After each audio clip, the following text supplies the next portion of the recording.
Salam, hər vaxtınız xeyir. Bugünkü videomda dadlı, ətirli, içlikli piroq hazırlayacağım. Çox gözəl dadır, mütləq hazırlayın. Keçirəm indi isə hazırlama qaydasına. Piroqu hazırlamaq üçün 3 yumurtadan istifadə edirəm. Yumurtanın üzərinə 200 qram şəkər əlavə edirəm və şəkər həll olana qədər qarışdırıram. Mikserdən istifadə etmək lazım deyil. Daha sonra vanilin əlavə edirəm.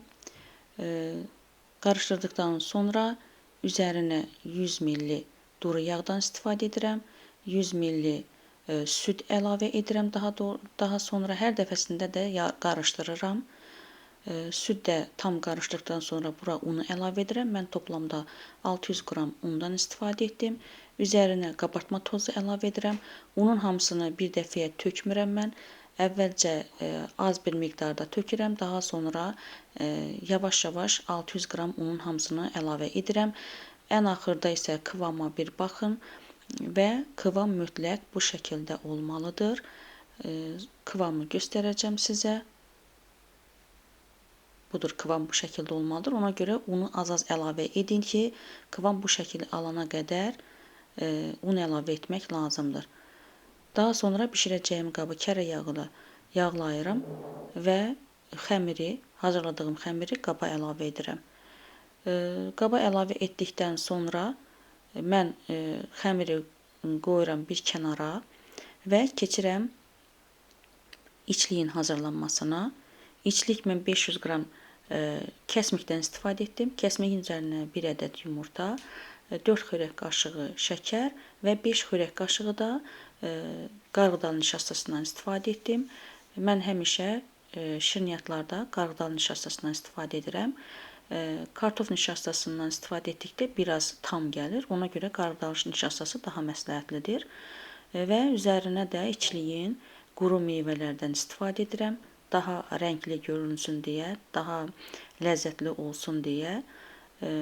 Onu da tam qarışdırdıqdan sonra kıvam bu şəkildə olmalıdır, görürsünüz. Krem torbasına doldururam həmin içliyi və piroqun üzərinə mən əlavə edirəm həmin içliyi.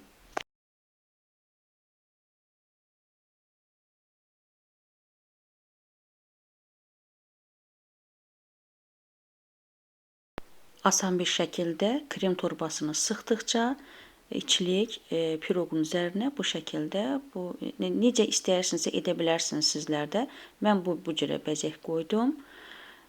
Gördüyünüz kimi paralel şəkildə bu şəkildə içliyi əlavə edirəm. Heç bir şey etmək lazım deyil. Piroq bişdikdə xəmir yuxarı qalxacaq, içlik isə yenəcək aşağı. Bu şəkildə edirəm. Bir də ki, əgər kanalımda yenisinizsə, yeni videolarımı görmək üçün mütləq abunə olun və bəyəni düyməsini basın.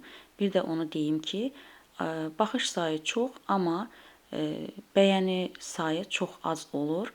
Ona görə də xahiş edirəm, əgər video xoşunuza gəlirsə və bu videodan yararlanırsınızsa, onda bəyəni sayını artırın ki, bu da mənim üçün xeyirli olsun və yeni videolar sizlər üçün çəkim. Budur, artıq piroq bişdi. Piroq 180 dərəcədə bişirdim.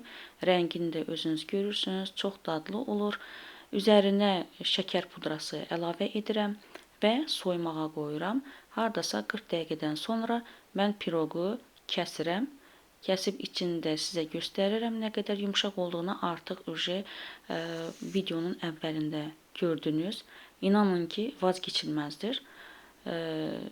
Dadı da, ləzzəti də superdir.